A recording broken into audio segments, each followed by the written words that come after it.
आत्ताच आम्ही मम्मी-पप्पा झालेलो आहे आणि माझ्या वाईफचा मला फोन आला, की तुम्ही माहेरी या मला आणि कानाला भेटण्यासाठी. पायलने मला अचानक का बोलावलं हे जाणून घेण्यासाठी हा व्हिडिओ पूर्ण बघा. त्यानंतर मी माझं ऑफिसचं काम संपवलं, फटाफट बॅग पॅक केली आणि मी निघालो येवल्याच्या दिशेने. येवल्यावरून थोडंसं काम आटपून मला निघायचं होतं कोपरगावला. फटाफट घरच्यांना बाय बोललो, थोडंसं पार्सल घेतलं आणि मी निघालो गाडीमध्ये बसून येवल्याच्या दिशेने. तर येवल्याला मला यासाठी जायचं होतं, की मला पायलचे जे इन्शुरन्सचे डॉक्युमेंट्स होते ते हॉस्पिटलमधून कलेक्ट करायचे होते. कारण माझा रिइम्बर्समेंट क्लेम अजून झालेला नव्हता.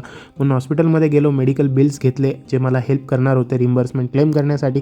फटाफट सर्व बिल्स कलेक्ट केले आणि हॉस्पिटलमधून मी बाहेर निघालो आणि गेलो स्वीटच्या दुकानात. मागच्या वेळेस जी मिठाई घेऊन गेलो होतो ती पायलला खूप जास्त आवडली होती, म्हणून ती मिठाई बघण्यासाठी गेलो तर ती मिठाई संपलेली होती. म्हणून त्यांनी मला दुसरी मिठाई टेस्ट करण्यासाठी दिली, ती पण एकदम मस्त लागली. म्हणून तीच मिठाई घेऊन मी निघालो कोपरगावला. येवल्यावरून कोपरगावला जाण्यासाठी सुपर फास्ट रस्ते आहेत, त्यामुळे मला बिलकुल वेळ नाही लागला आणि एकदम फास्ट मी पोहोचलो माझ्या सासूरवाडीला. तरी पोहोचल्या मी पहिलं गेलो पायलला भेटायला, कानाला भेटलो आणि मी पायलला विचारलं आता कसं वाटतंय, तर पायल बोलली एकदम मस्त वाटतंय. बाळाला जन्म दिल्यानंतर प्रत्येक स्त्रीमध्ये फिजिकल आणि मेंटल चेंजेस होत असतात आणि पायलसाठी ही जर्नी खूप डिफिकल्ट होती आणि तिला असं वाटत होतं की मी तिच्यासोबत थोडासा टाइम स्पेंड करावा, जेणेकरून तिला मन मोकळेपणाने बोलता येईल आणि तिला रिलॅक्स फील होईल. म्हणून तिने मला बोलून घेतलं होतं. मला वर्क फ्रॉम होम असल्यामुळं मी 2-3 दिवस मस्त सासूरवाडीलाच राहणार होतो. कानासोबत आणि पायलसोबत मस्त टाइम स्पेंड करणार होतो. मला तर बहानाच पाहिजे कानाला भेटण्याचा आणि त्याच्यासोबत टाइम स्पेंड करण्याचा, म्हणून मी हसत हसत सासूरवाडीला आलेलो होतो. पायलच्या भाऊ आणि बहिणींसोबत आम्ही मस्त पायलच्या डिलिव्हरी रूमची स्टोरी ऐकत होतो, तिला आतमध्ये जाऊन कसं फील झालं. हा संपूर्ण व्हिडिओ बघण्यासाठी स्वप्नील जाधव ब्लॉग्स या चॅनलला सबस्क्राईब करा. भेटूया पुढच्या मिनी ब्लॉगमध्ये.